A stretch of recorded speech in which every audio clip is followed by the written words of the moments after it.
Hello students, क्या हाल चाल है बेटा। उम्मीद है सभी बहुत बढ़िया से होंगे और आप लोगों की पढ़ाई बहुत अच्छे से मजे से चल रही होगी। ठीक है ना। आज के इस लेक्चर के अंदर ये आपको पता है क्लास 9 चैप्टर 10 एनसीईआरटी बुक से ये लेक्चर नंबर 5 है। लेक्चर नंबर 5 का मतलब आज हम लोग बात करेंगे प्रश्नावली। हमारी जो एक्सरसाइज है प्रश्नावली है 10.3 का सॉल्यूशन नहीं करेंगे, इंट्रोडक्शन करेंगे। और इंट्रोडक्शन का मतलब आप समझते ही हो क्या होता है, जो वीडियोस लगातार देखते हैं। मतलब बेसिक सब बातें और एग्जांपल्स और जो प्रमेय है वो सब देखेंगे ताकि हम लोग 10.3 के अंदर जाकर के सभी क्वेश्चंस को आसानी से धराशाही कर सकें। ठीक है। तो बेसिकली होना क्या है इसके इंट्रोडक्शन के अंदर, हम लोगों को 2 पॉइंट्स पढ़ने हैं। नंबर एक तो आपको पढ़ना है कि केंद्र से जीवा पर लंब संबंधित कुछ प्रमेय है। केंद्र से, ठीक है ना, केंद्र से जीवा पर, ठीक है, लंब, इसके संबंध में हम 2 प्रमेय पढ़ेंगे। और ऐसा कोई बच्चा तो नहीं है जिसको जीवा का नहीं पता हो। जीवा का पता होना जरूरी है भाई, नहीं तो फिर दिक्कतें हैं, बहुत दिक्कतें हैं। दिक्कतें नहीं, बहुत ज्यादा दिक्कतें हैं। और इस चैप्टर, इस वीडियो के अंदर, इस लेक्चर के अंदर दूसरा टॉपिक हम लोग पढ़ेंगे कि 3 असंरेख बिंदुओं, 3 बिंदुओं से जाने वाला वृत्त, 3 बिंदुओं से, ठीक है, नहीं आपके पास में 3 बिंदुओं से जाने वाला, ठीक है, 3 बिंदुओं से जाने वाला, जाना नहीं, जाने वाला, ठीक है, वृत्त। तो 2 प्रमेय इसके अंदर है और 1 प्रमेय इसके अंदर है। उनको हम लोग देखेंगे, प्रूफ करेंगे, समझेंगे और क्या है, और ढंग से करेंगे क्योंकि क्वेश्चंस के अंदर इनका इस्तेमाल हम लोग बहुत ज्यादा करना है। और साथ ही साथ शायद मुझे लग रहा है आपकी एनसीईआरटी बुक को मैं देखूं तो एक एग्जाम्पल है, फिर हम लोग इसके इंट्रोडक्शन को फिनिश करके सॉल्यूशन की तरफ बढ़ेंगे। तो चलिए पहला टॉपिक जो हमारा है कि केंद्र पर, ठीक है ना, केंद्र से जीवा पर लंब, इसी पे डिस्कस करते हैं। और इस संबंध में थोड़ी सी बात कर ली जाए कि देखो क्या रहा है कि अगर मेरे पास में कोई वृत्त है, ठीक है, नहीं आपके पास में वृत्त है, वृत्त ठीक बना है, हाँ काम चल जाएगा, कोई दिक्कत नहीं है, बिल्कुल तो नहीं लेकिन काम चलने लायक है। तो अगर इस वृत्त का सेंटर मेरे बेटे ये केंद्र ये है और सपोज कर लो इसकी एक जीवा ये है, इस जीवा को मैंने ए बी कह दिया, और इस जीवा से मैं इस केंद्र ओ से मैं इसके जीवा पे एक लंब डाल देता हूं। लंब मतलब 90 डिग्री कोण बनाते हुए ये लाइन बना देता हूं। तो क्या क्या स्थितियां बनती हैं? एक स्थिति बनती है और जो कि हम डिस्कस करेंगे आपके पास में प्रमेय नंबर आपके पास में कौन सी है भाई प्रमेय देख लें जरा। हाँ 10.3 प्रमेय जो हमारी 10.3 है, और 10.3 इसी संबंध में है जो मैंने अभी आपको समझाया है। ठीक है, 10.3 कहती है कि एक वृत्त के केंद्र से, मैं लिख दे रहा हूं, एक वृत्त के, ठीक है, वृत्त के केंद्र से, ठीक है, जीवा पर, ठीक है जी, जीवा पर डाला गया, ठीक है, नहीं डाला गया लंब जीवा को समद्विभाजित करता है। ये प्रमेय है, समद्विभाजित करता है। इस प्रमेय का प्रूफ भी करेंगे, प्रूफ एनसीईआरटी में नहीं है लेकिन करेंगे। समद्विभाजित करता है मतलब बताता हूं आपको, मतलब समझाएंगे, अभी आराम से डाउट सब क्लियर करेंगे, कोई दिक्कत नहीं है। एक वृत्त के केंद्र से जीवा पर डाला गया लंब जीवा को समद्विभाजित करता है। मतलब अगर वृत्त के केंद्र से जीवा पर लंब डाल दिया जाए तो ये लंब इस जीवा को 2 बराबर हिस्सों में तोड़ देता है। अगर बीच वाले पॉइंट को मैं m कह दूं बेटा, तो इधर वाला जो am है वो इस bm के बराबर होगा। ठीक है भाई, ये प्रमेय कहती है।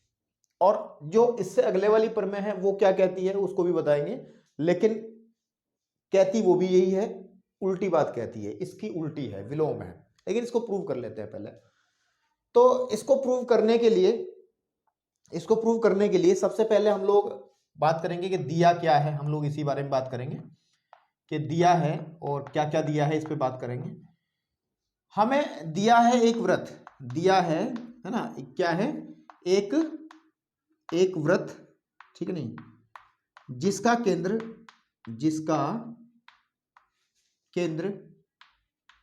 ठीक है बेटा, केंद्र O तथा एक जीवा है, इसकी जीवा AB है, ठीक है भाई, जीवा AB है। साथ ही ये भी लिख दो, साथ ही ये भी बात कही गई है कि जो आपके पास में हम लोगों को लैंग्वेज बनानी ना थोड़ी सी, तो वो कह रहा है कि एक व्रत दिया है जिसका केंद्र O है और तथा जीवा AB है, जिसमें, ठीक है नहीं, जिसमें केंद्र O से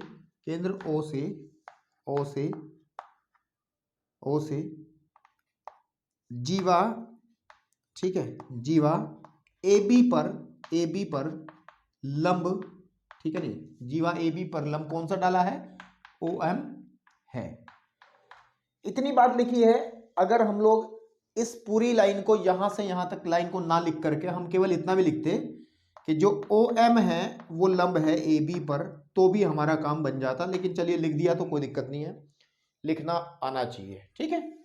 इस बारे में बात हमने कर ली, दिया क्या है, देन हमें सिद्ध करना क्या है उसको भी लिख लेंगे, सिद्ध करना है। और क्या सिद्ध करना है, उसने कहा है कि केंद्र से डाला गया लंब जीवा को समद्विभाजित करता है। मतलब ये जो हिस्से दो बने हैं AM, ठीक है, AM बराबर, या ऐसे कर लो, सिमेट्री नजर आएगी, AMA बराबर MB होगा, ठीक है, AM जितनी है उतनी MB आपकी होगी। समझ में आ रही बात, ओके। अब मेरे भाई इसको प्रूव करने के लिए सहारा लेंगे आप त्रिभुज का ही, सर्वांग त्रिभुज वाली हम चैप्टर पूरा पढ़ के आए हैं। तो लेकिन इस चित्र के अंदर कहीं त्रिभुज आपको दिखाई नहीं दे रहा है, तो एक काम कर लें, त्रिभुज बना लें। इस O को पहले बेटा आप ऐसे ज्वाइन करा लें A से, और फिर इस O को ऐसे ज्वाइन करा लें B से, ठीक है, ऐसे ज्वाइन करा लें B से। तो दो त्रिभुज आपको मिल जा रहे हैं। तो मैं यहां से प्रूव कर रहा हूं। पहले रचना कर लेते हैं, क्या कर लेते हैं, रचना। और रचना में क्या करा, O को A तथा B से मिलाओ, A तथा B से मिलाया, ये हमने रचना की है, ठीक है बेटा, ये हमने रचना की है, इससे मिलाया। अब मैं जा रहा हूं प्रूफ की तरफ, यानी कि उत्पत्ति कैसे करनी है, प्रूफ कैसे करना है, ठीक है, ये इंग्लिश में प्रूफ कहते हैं। ओके, सारे टॉपिक्स अच्छे से लिखोगे हेडिंग वाइज तो अच्छा लगता है, और आपके नंबर भी बढ़िया आने की संभावना बनती है एग्जाम के अंदर, ठीक है। ओके, तो मेरे पास दो ट्राइंगल हैं, एक है OMA ट्राइंगल, OMA तथा, और दूसरा ट्राइंगल है मेरे पास में OMB, है ना, OMA और OMB। इन दोनों को मैं सर्वांगसम दिखा दूंगा और बात बन जाएगी हमारी, ठीक है। फिर हम लोग दिखा देंगे कि दोनों सर्वांगसम हो जाएंगे तो फिर इनकी सारे अंग समान बाय CP/CT आसानी से कह देंगे कि ये इसके बराबर है, कोई दिक्कत नहीं है। तो देखिए इन दोनों में क्या क्या कॉमन है। सबसे पहले नजर आ रहा है मेरे को जो OA है ना बेटा, OA, ये वाला OA इस OB के बराबर है। अगर आप लोग ऐतराज ना करें तो इसका कारण लिख देंगे, ये वृत्त की त्रिज्याएं हैं और त्रिज्याएं तो हमेशा बराबर होती हैं, किसी भी पॉइंट पे देख लो, कहीं भी देख लो भाई, ये त्रिज्याएं तो हैं, ये देखो त्रिज्याएं तो हैं। ओके, एक बात और सुन लें कि हमारे इसके बीच की जो साइड है OM, ये जो OM है बेटा वो OM के ही बराबर है, क्योंकि ये कॉमन है, या उभयनिष्ठ हिंदी में लिख सकते हैं, उभयनिष्ठ है, ठीक है बेटा, उभयनिष्ठ है। और एक आपको पता ही है कि जो एंगल OMA है वो बराबर है एंगल OMB के, क्यों, क्योंकि दोनों के दोनों ही 90 डिग्री हैं। और ये हमें दिया है कि ये लंब है, ऑलरेडी उसने दिया है, एक वृत्त जिसका केंद्र O है और AB है, और ये देखो जिसमें केंद्र O से जीवा AB पर लंब OM है, तो लंब है तो ये 90 बनेगा ही बनेगा। तो इन तीनों कंडीशन को ध्यान दिया जाए तो आप दो समकोण त्रिभुज की सर्वांग क्षमता जब दिखाते थे तो उसमें हम कंसेप्ट लगाते थे RHS वाला, RHS मतलब R का मतलब तो होता है राइट एंगल, यानी कि 90 डिग्री का कोण बराबर हो, H का मतलब हाइपरटेन्यू यानी कि कर्ण बराबर होना चाहिए, और एस का मतलब कोई एक साइड यानी कि कोई भी एक भुजा आपकी बराबर होनी चाहिए। तो इसके अंदर देख ही पा रहे हैं जो ओ ए है वो तो कर्ण है ना, ओ ए वो तो कर्ण है, और राइट एंगल भी हो गया, ये तो राइट एंगल हो गया, ध्यान दो ये तो राइट एंगल वाला आर हो गया, ये कर्ण वाला आपके पास में हाइपरटेन्यू का एच हो गया, ये कोई साइड हो गई। तो आर एच एस से हम ये कह सकते हैं, ठीक है नहीं, आर एच एस सर्वांग समता से, सर्वांग समता से, ठीक है ना, सर्वांग समता से हम बेटे ये कह सकते हैं कि जो ट्रायंगल है मेरे पास में ओ एम ए वो सर्वांगसम हो जाएगा ट्रायंगल ओ एम बी के। और जब सर्वांगसम हो गया तो सीधी बात है कि जो एम ए है वो एम बी के बराबर होगा सी पी सी टी से। तो यही थ्योरम का प्रूफ था, इससे ज्यादा कुछ नहीं करना है। तो ये बात ध्यान रखना, रिजल्ट को फील करो, क्वेश्चन में इस्तेमाल करेंगे कि वृत्त के केंद्र से जीवा पे जो भी मतलब लंब डाला जाता है वो जीवा को बराबर दो हिस्सों में तोड़ देता है। स्क्रीनशॉट लेना चाहो ले लो फटाफट, क्योंकि प्रूफ ये आपकी एनसीईआरटी में नहीं है तो कोई बात नहीं है। तो अब चलिए आगे, इस पहले टॉपिक के अंदर एक प्रमेय आपकी हो गई है। अब हम बात करेंगे प्रमेय नंबर आपकी 10.4 की। तो 10.4 की प्रमेय को अगर मैं ये कहूं कि इसका बिल्कुल उल्टा है तो बात वही है। वो क्या कहेगा, वो कह रहा है स्टेटमेंट के अंदर कि एक वृत्त के केंद्र से जीवा को समद्विभाजित करने वाली रेखा, जीवा को समद्विभाजित करने वाली रेखा है ना, जो केंद्र ओ से जाती हो वो जीवा पर लंब होती है। मैं लिख के दिखाता हूं, ऐसे आपको समझ नहीं आएगा, तो इसको जरा फटाफट, इतना आपने समझ ही लिया है और आई थिंक इस चित्र का इस्तेमाल कर लेंगे, हम दोबारा बनाएंगे ताकि अच्छे से समझ में आए, दोबारा इसको बनाएंगे, ठीक है। तो प्रमेय जो आपकी है बेटा, प्रमेय, ठीक है, प्रमेय जो है वो 4.2 नहीं यार क्या कर रहा हूं मैं, 10.4 है ना, ये तो है एनसीईआरटी के अंदर 10.4। वो कहता है एक वृत्त के केंद्र से जीवा को समद्विभाजित करने के लिए खींची गई रेखा, है ना, आपके पास में क्या कहा है कि एक वृत्त के केंद्र से, एक वृत्त के, ठीक है ना, एक वृत्त के केंद्र से, ठीक है नहीं, आपके पास में एक जीवा को समद्विभाजित करने वाली, केंद्र से एक जीवा को समद्विभाजित करने वाली, समद्विभाजित, ठीक है, समद्विभाजित करने वाली, करने वाली, आप एनसीईआरटी किताबें साथ रखेंगे तो और अच्छे समझ में आएगा, करने वाली रेखा, करने वाली रेखा या रेखाखंड जीवा पर लंब होती है। ये होता है कि जीवा पर लंब होती है, लंब होती है। तो ये बिल्कुल उल्टी है, बिल्कुल रेसिप्रोकल है जो बात पहले वाली प्रमेय में कही है। पहले वाली प्रमेय में हमें ये कहा गया था कि लंब है ना। चलो मैं समझा देता हूं आपके पास में, अगर ये कोई व्रत है, अगर ये कोई व्रत है, व्रत ठीक है, मां काम चल जाएगा, कोई दिक्कत नहीं है, इतना भी बुरा नहीं है। इस व्रत का जो केंद्र है बेटा वो अगर वो ओ हो और मेरे बेटे ये आपके पास में एक जीवा हो ए बी, ठीक है जी, वो जीवा हो ए बी, तो ये कह रहा है कि अगर इसका मध्य बिंदु मैं कहीं एम ले लूं, इस एम को अगर मैं ओ से मिला दूं तो ये ना, ये लाइन जो आएगी मतलब जीवा के मध्य बिंदु, यानी कि जीवा को समद्विभाजित करने वाली रेखा तो जीवा का मध्य बिंदु से ही होके जाएगी ना, तो जीवा के समद्विभाजक और केंद्र को मिलाने वाली जो रेखा ओ एम है, मेरे को ये प्रूव करना है कि ये एंगल 90 बनाएगी, यहाँ पे ये इसके लंब होगी। और सेम करेंगे, मतलब क्या हुआ, पहले क्या था, पहले हमें दिया क्या था, हमें दिया क्या था, पहली प्रमेय की बात कर रहा हूं मैं बात कर रहा हूं 10.3 की, थोड़ा करेक्शन बनेगा तब ज्यादा समझ में आएगा। हमें उसमें कहा था कि जो ओ एम है वो लंब है ए बी पे, ये दिया था, और जो मेरे को सिद्ध करना था बेटे, सिद्ध करना था 10.3 में कह रहा हूं, जो इससे पहले प्रूव किया उसमें सिद्ध करना था कि जो एम ए है इस शुड बी इक्वल, ये इसके इक्वल होनी चाहिए एम बी के बराबर, यानी कि ये इसके बराबर। लेकिन अब उल्टा हो गया, अब ये सिद्ध करना है, ये तो दिया हो जाएगा कि दिया है, ठीक है, दिया है, और ये दिया है आपको सिद्ध करना है, ये आपको सिद्ध करना है। तो आई थिंक आपको समझ में आ गया होगा मेन कॉन्सेप्ट क्या है।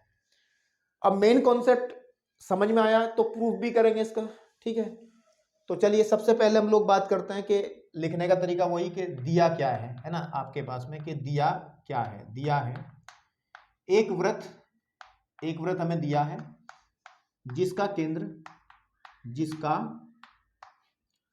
केंद्र ठीक है बेटा O तथा, ठीक है नहीं, O तथा जीवा, ठीक है नहीं, जीवा AB है, इसकी जीवा AB है।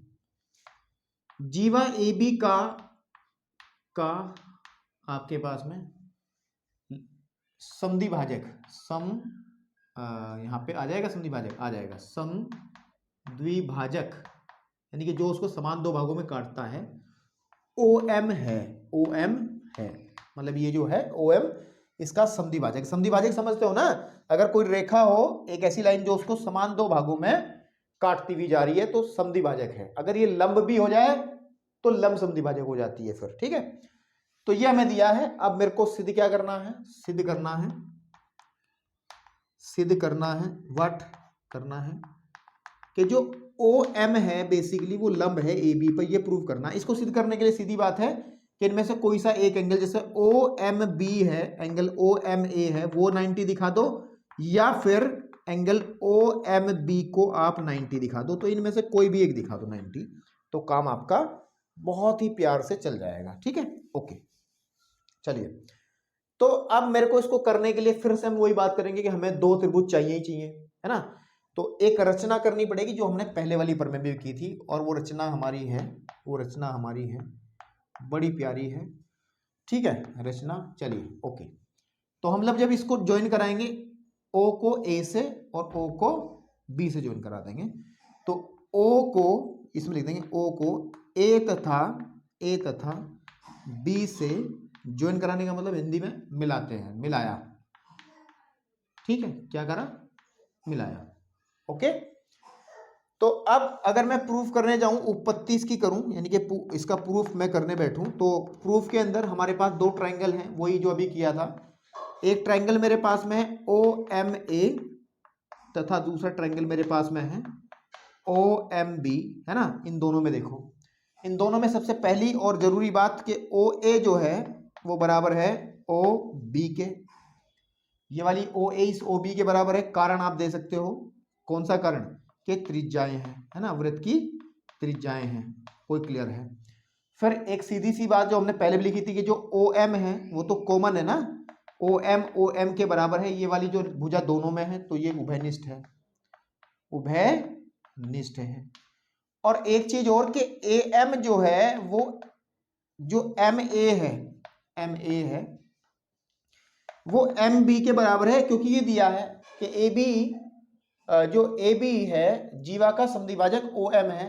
तो या हम ये भी कह सकते थे कि जो MA है वो MB के बराबर है। तो हमने ये दिया है, ये हमें दिया है। तो इतनी बात होने के बाद हमें पता है कि क्या है कि SSS सर्वांग क्षमता वाला कॉन्सेप्ट बन जाएगा। जिन्होंने ट्रायंगल को अच्छे से पढ़ा है और सारी वीडियोस को देखा है तो उनको पता है SSS सर्वांग क्षमता क्या है। इस सर्वांग क्षमता से हम ये कह देंगे कि जो OMA है आपका जो ट्रायंगल, और जो ट्रायंगल आपका OMB है, वो दोनों सर्वांगक्षम हो जाएंगे, ठीक है। अगर सर्वांगक्षम होते हैं तो क्या होता है, सर्वांगक्षम होते हैं तो सारे अंग समान हो जाते हैं। और अगर सारे अंग समान होते हैं तो फिर मेरे बेटे OMA जो एंगल है OMA वो हमेशा बराबर होगा एंगल OMB के। और क्यों होगा CPCT से आपके पास में। और हम जानते हैं ये भी बात जानते हैं, क्या जानते हैं बेटा, कि अगर मैं एंगल OMA को जोड़ दूंगा एंगल OMB के अंदर तो मेरा 180 आएगा, क्योंकि ये रेखिक कोण है। चेक कर लो मेरे भाई, ये एंगल प्लस ये एंगल तो 180 बनाएंगे। अब OMA जो है OMB भी OMA ही है, तो OMA बराबर आ जाएगा 180, है ना। तो यहां आ जाएगा 2 कोण OMA बराबर आ जाएगा 180, है ना। तो अगर मैं इसको यहां ना लिख करके कहीं ऊपर की जगह लेके जाऊं, यहां लिख दे रहा हूं, यहां जगह बहुत है। तो 2 यानी कि कोण जो OMA है वो आपका 180/2, या एंगल OMA जो है बेटा वो आ जाएगी आपकी 90 के बराबर। इसका मतलब ये रहा कि ये जो कोण है इधर वाला ठीक है ना, वो 90 है। अगर ये 90 है, आपको पता ही है कि ये बराबर है दोनों, है ना, तो ये भी 90 हो जाएगा। इसके बाद सीधा सीधा लिख देंगे अतः, यहां पे लिख देंगे अतः जो OM है वो लंब है, OM जो है बेटा वो लंब है AB पर, सिर्फ इतना लिख देंगे और कुछ कहने की जरूरत नहीं, इतना ही इसका प्रूफ है। तो दोनों रिजल्ट को ध्यान से रखना है अपने पास और इन चीजों को फील करना है कि क्वेश्चंस के अंदर हम लोग इस्तेमाल में लाएंगे, ठीक है। अब अगर इसके दूसरे टॉपिक की तरफ बढ़ा जाए, इस इंट्रोडक्शन के जो 10.3 का जो इंट्रोडक्शन कर रहे हैं, इस थ्योरम का प्रूफ आप करना चाहते तो कर लो, उठा लो स्क्रीनशॉट या फिर जो भी वीडियो को पॉज करके नोट कर लो, एज यू वांट, जैसी आपकी इच्छा ऐसा। तो अब इसका जो दूसरा टॉपिक है उस टॉपिक को भी समझ लें, फिर हम लोग एक्सरसाइज के लिए पूरी तरीके से तैयार हो जाएंगे, फिर कोई सवाल आपको नहीं ऐसा मिलेगा जो परेशान कर दे, ठीक है। तो वो है जो टॉपिक है हमारा सॉरी, कि 3 बिंदुओं, है ना, 3 बिंदुओं, ठीक है बेटा, 3 बिंदुओं से जाने वाला व्रत, जाने वाला, ठीक है ना, जाने वाला व्रत, ठीक है आपके पास में। तो इस संबंध में एक प्रमेय है और वो प्रमेय क्या कहती है इसको समझाते हैं, फिर एक क्वेश्चन है उसको करते हैं, देन हम लोग एक्सरसाइज के लिए तैयार हो जाएंगे। प्रमेय जो है हमारी वो है 10.5 और प्रमेय 10.5 कहती है, क्या कहती है कि 3 दिए हुए असंरेखी बिंदुओं, मैं लिख देता हूं फिर समझाता हूं, है ना, 3 दिए हुए, एक एक चीज को समझाऊंगा, दिए हुए असंरेखी, इस शब्द का मतलब भी समझाऊंगा, असंरेखी, असंरेखी, ठीक है नहीं, आपके पास में संरेखी, असंरेखी बिंदुओं से, असंरेखी बिंदुओं से केवल एक वृत्त होकर जाता है, ठीक है नहीं, बिंदुओं द्वारा होकर जाने वाला, अच्छा लैंग्वेज कुछ अलग है, कोई बात नहीं, सेंस वही है कि 3 दिए हुए असंरेखी बिंदुओं द्वारा होकर जाने वाला एक और केवल एक वृत्त होता है ना, आपके पास में, कि 3 असंरेखी बिंदुओं द्वारा होकर जाने वाला, होकर जाने वाला, जाने, ठीक है नहीं, आपके पास में जाने वाला एक और केवल एक, एक और केवल एक, और केवल एक, है ना, केवल एक आपके पास में व्रत होता है, व्रत होता है, ठीक है मेरे भाई। तो इस प्रमेय को लेकर के हम लोग बात करते हैं, अभी क्या क्या रहा है, देखिए उसने ये कहा है कि अगर 3 पॉइंट्स मेरे पास में असंरेखी हो, इस शब्द को समझिए, असंरेखी मतलब अगर एक ही रेखा में 3 पॉइंट हो जाए, एक मेरे पास ये है, एक कोई ये है, एक ये है, अगर मैं इनको आपस में मिलाऊं तो ये एक ही रेखा में है, तो अगर एक ही रेखा में है तो होते हैं संरेखी, क्या होते हैं, संरेखी, संरेखी का मतलब एक रेखा में, एक रेखा में अगर हो, ठीक है। लेकिन अगर आपके पास सपोज कर लो एक पॉइंट ये, एक पॉइंट ये, 2 पॉइंट तो हमेशा एक ही रेखा में होंगे, अगर आपको पता ही है, इनको ज्वाइन कर लो तो एक ही रेखा में होंगे हमेशा। लेकिन जो गड़बड़ करेगा तीसरा पॉइंट है, वो जो इनको मिलाने वाली रेखा से कहीं बाहर है, मान के चलो वो इधर है, तो जब इनको मिलाएंगे तो जब इसको आगे बढ़ाएंगे तो इस पे मिल पाएगा, नहीं मिलेगा, तो इसको कहते हैं असंरेखी, क्या कहते हैं, असंरेखी, ठीक है, असंरेखी। और असंरेखी के अंदर हम जब भी इन 3 पॉइंट्स को लेते हैं, ध्यान से देखो, तो जब इनको मिलाओगे तो एक त्रिभुज बन जाएगा, क्या बन जाएगा, त्रिभुज। तो अब मेन बात ये है बेटा, मेन बात ये है, वो ये कहता है कि अगर मैं इन 3 पॉइंट से जाने वाला एक वृत्त बनाऊं, ठीक है आपके पास में, कि 3 पॉइंट से ऐसे 3 पॉइंट्स ले लूं जो संरेख नहीं है और एक वृत्त बनाऊं, तो केवल दुनिया में एक ही ऐसा वृत्त होगा जो तीनों पॉइंट से जाएगा, इसके अलावा कोई और वृत्त नहीं होगा।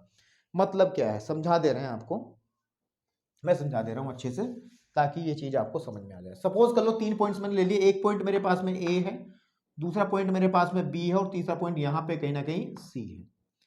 जब मैं इनको मिलाऊंगा आपस में तो मुझे एक त्रिभुज मिल जाएगा आराम से, ठीक है। और अब थोड़ी सी रचना की बात होगी, रचना मतलब कंस्ट्रक्शन, प्रकार और पेंसिल का थोड़ा सा काम है।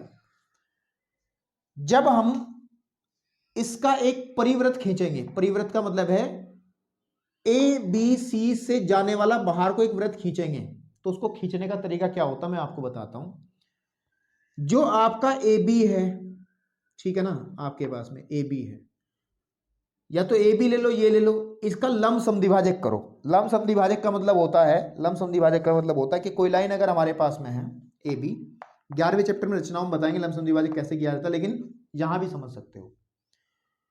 इस रेखा का लंब समद्विभाजक करना है, यानी कि इसको बिल्कुल समद्विभाजित भी करना है, दो हिस्सों में तोड़ना भी है, और एक लाइन ऐसी बनानी जो उस पर लंब हो, ठीक है। तो उसको बनाने का तरीका क्या होता है? इसको बनाने का तरीका होता है कि प्रकार में, आप प्रकार अभी मेरे पास उपलब्ध नहीं है यार, तो मैं चौक से ही करा रहा हूं। सपोज कर लो ये प्रकार है, ये प्रकार की नोक है, तो प्रकार में क्या करोगे आप? प्रकार में आप आधे से ज्यादा, जितनी है ए बी की डिस्टेंस है, जितनी दूरी है, इस ए बी अगर आपके पास में 8 सेंटीमीटर की है, तो 8 सेंटीमीटर से आधा 4 से ज्यादा दूरी लेकर के, अंदाजन दूरी ले लो, मापने की जरूरत नहीं है, आप एक चाप ऐसे मारोगे इधर की तरफ, ऐसे करके, ऐसे, अभी लग नहीं रहा तो ऐसे लगेगा वो चाप, ठीक है।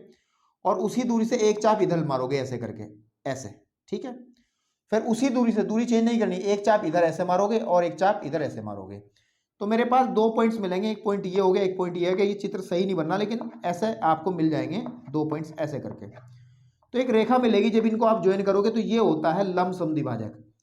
ये रेखा लंब समद्विभाजक कहलाती है। क्या कहलाती है? लंब समद्विभाजक, समद्विभाजक आपकी कहलाती है ना, क्योंकि ये लंब भी होती है और इसको समद्विभाजित भी करती है, यानी कि दो बराबर हिस्सों में तोड़ती भी है, तो लंब भी है, समद्विभाजक भी है।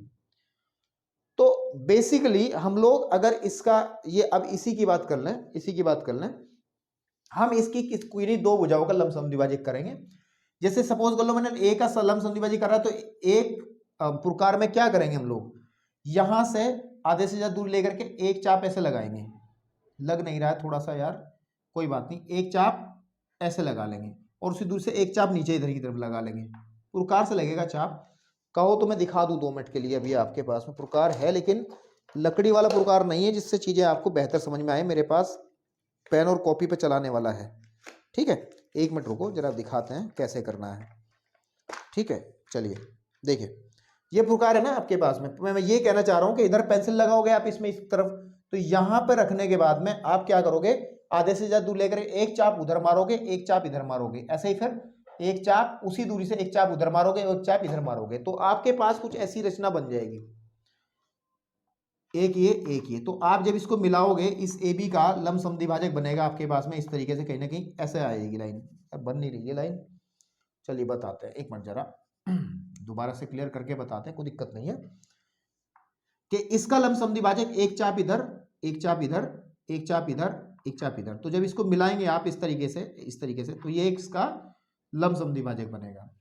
फिर आप जैसे ये बीसी भुजा है, आप एसी का भी कर सकते हो, लेकिन आप बीसी का कर लो, ठीक है ना। आपके पास इस बीसी का लंब समद्विभाजक करो, तो आप क्या करोगे, एक चाप आधे ज्यादा दूर लेकर के एक चाप इधर, है ना, एक चाप फिर इधर, एक चाप इधर और एक चाप इधर, इस तरीके से। तो जब इसको मिलाओगे तो आप ऐसे पीछे की तरफ जाएगा, लाइन थोड़ी टेढ़ी है, तो क्योंकि मैं हाथ से कर रहा हूं तो टेढ़ी आने की संभावना पूरी है। आप लोगों को ये काम प्रकार पेंसिल से करना है। तो जब इसको पीछे लेके जाएंगे तो हमारे पास एक पॉइंट मिल जाएगा हमें, और ये जो पॉइंट होगा वो वृत्त का केंद्र होगा, जिस वृत्त की रचना हमें करनी है। तो आप क्या करोगे फिर, अब प्रकार की नोक यहां रख करके लोहे वाली और पेंसिल लगा के यहां पे, तो आप ऐसे एक वृत्त बनाओगे जो कि ए से भी जाएगा, ए से भी जाएगा, बी से भी जाएगा और वो बेटा सी से भी जाएगा, ऐसे करके, ठीक है। आपके पास में ये रचना आपकी बनेगी, ठीक है।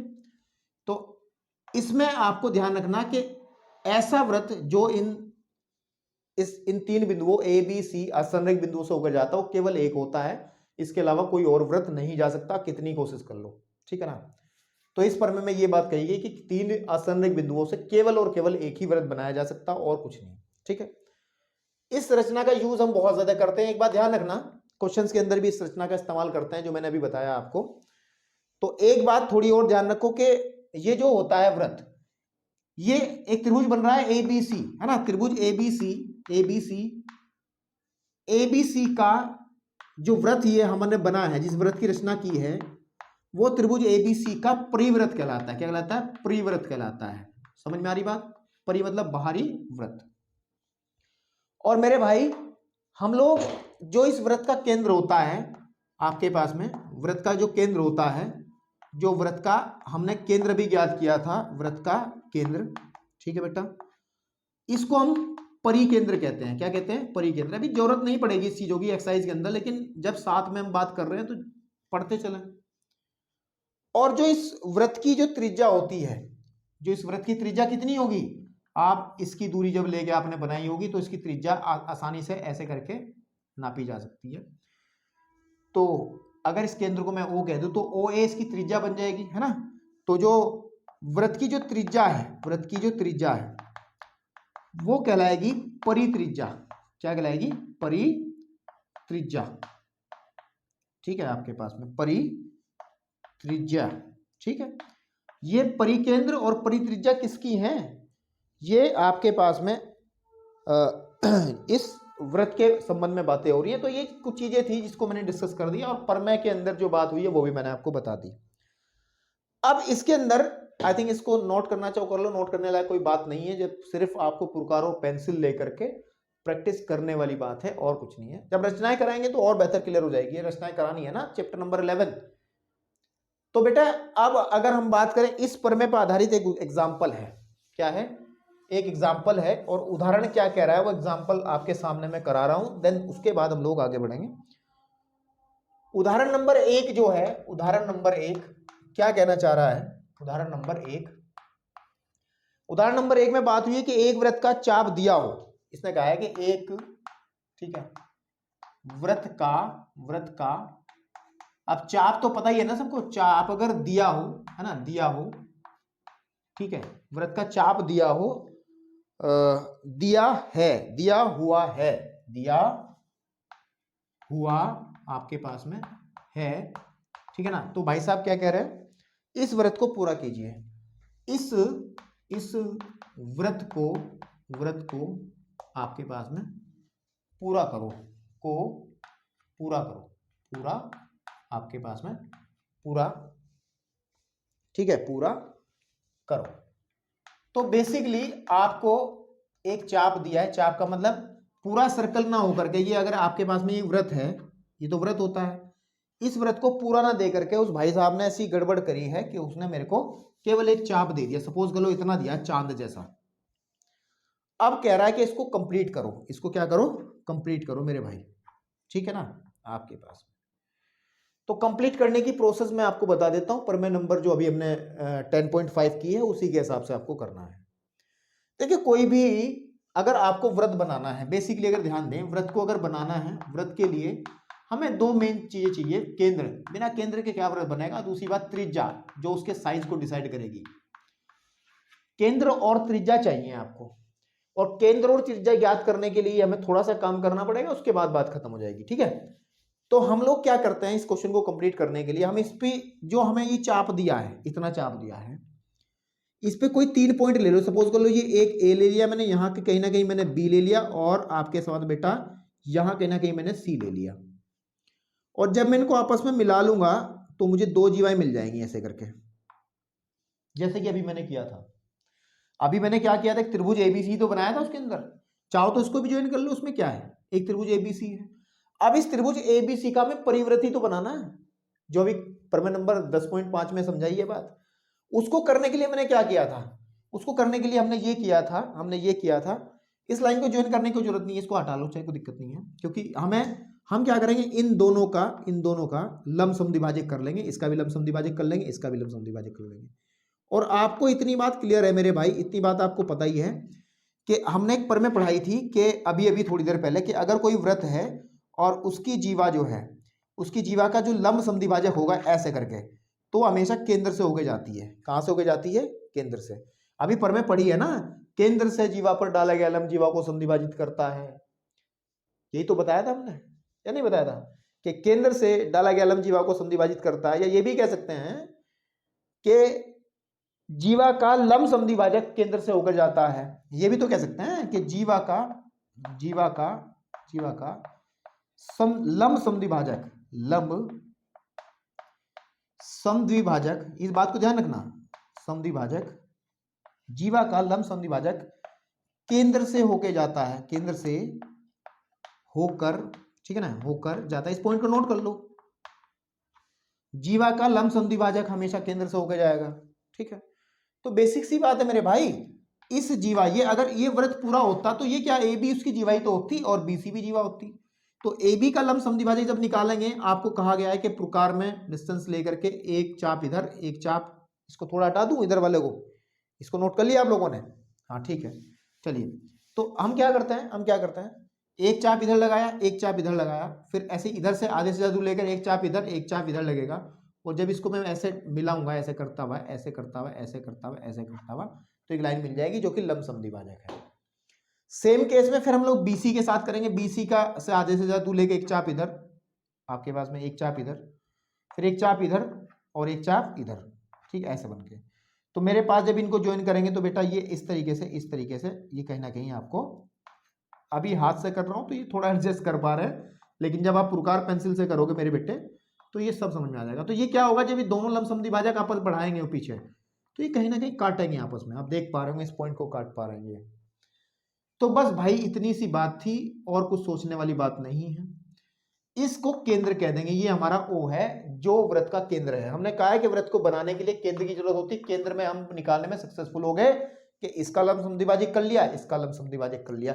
लंब समद्विभाजक को समझ लेना है भाई, क्या है, एक ऐसी रेखा जो किसी रेखा को लंबवत हो और दो हिस्सों में तोड़ती हो। मैं बार बार इसी को कह रहा हूं, कभी इस शब्द का ही समझ में आपको ना आ रहा हो कि लंब समद्विभाजक, लंब समद्विभाजक की अब हम बात करें तो इसका मतलब है कि अगर ये लाइन है ना, कोई ए बी या पी क्यू ले लो, एक उधर ले रखी, तो पी क्यू पे एक ऐसी लाइन जो इस पे लंब हो, समझ में आ रही बात, 90 डिग्री कोण बनाती जाए और इसको समद्विभाजित भी करती हो, यानी कि दो बराबर हिस्सों में इसको तोड़ती भी हो, जितना, अगर ये 4 है तो ये भी 4 ही, इधर वाली 4 सेंटीमीटर इधर, 4 सेंटीमीटर इधर, तो ये लंब समद्विभाजक होती है। तो हमने अभी किया क्या है, हमने ए बी का लंब समद्विभाजक किया है और बी सी का लंब समद्विभाजक किया है। इन दोनों के समद्विभाजक जहां भी टकराएंगे, जहां भी आपस में मिलेंगे, जहां काटेंगे, प्रतिच्छेद करेंगे, वो वृत्त का केंद्र होगा।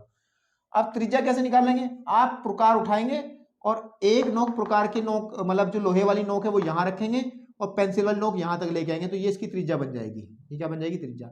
और उसको उठा करके एक आप इस तरीके से सर्कल कंप्लीट कर देंगे। थोड़ा मेरे हाथ से सही नहीं बन रहा है, आप लोग जब प्रकार से करोगे, मेरा हाथ प्रकार थोड़ा ही है, आपके पास प्रकार है, तो ऐसे आप लोग इस पूरे के पूरे क्वेश्चन को सॉल्व कर देंगे, ठीक है। तो अगर स्टेप लिखने पड़े, तो कैसे लिखेंगे, इतना चित्र तो बना दोगे आप। तो इसमें सबसे पहले स्टेप नंबर वन क्या था कि जो चाप है, चाप पर कोई तीन बिंदु आप, ठीक है, बिंदु ए कोमा बी तथा सी ले, ये ले लिया हमने, ठीक है। स्टेप सेकंड क्या कहती है, स्टेप फर्स्ट था एंड स्टेप सेकंड, ठीक है, क्या कह रहा है,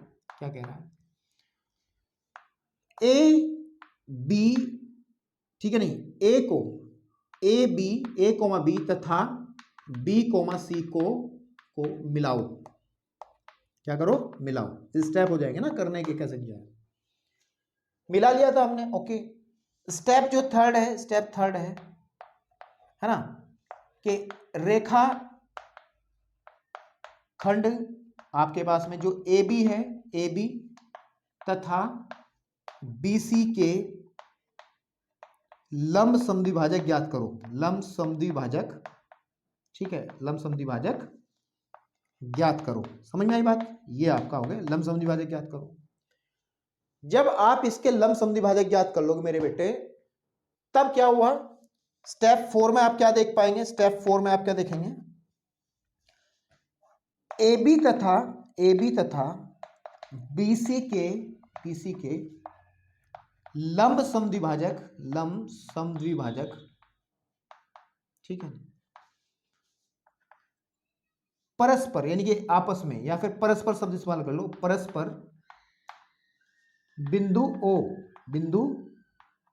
ओ पर, जो हमने ओ लिखा है, ओ पर प्रतिच्छेद, यानी कि इंटरसेक्ट, प्रतिच्छेद करते हैं, ठीक है, जो अभीष्ट वृत्त का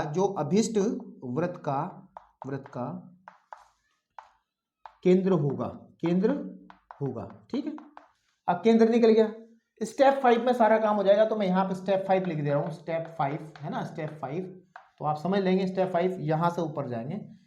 फिर क्या करेंगे, आपने केंद्र निकाल लिया है ना, ओ को केंद्र मानकर, ठीक है बेटा, ओ ए त्रिज्या का वृत्त खींचिए, ठीक है। ये वृत्त ही हमारा अभिष्ट वृत्त होगा। तो आई थिंक आपको मैंने पहले समझाया, फिर स्टेप लिख दिए, तो आप लोग इसको नोट कर लें अच्छे से। दैट्स एग्जाम्पल नंबर आपका था ये कौन सा था बेटा, फर्स्ट एग्जाम्पल। तो ये इंट्रोडक्शन था बेटा। अभी एक्सरसाइज सॉल्व करते हैं इसकी, फिर आगे बढ़ते हैं।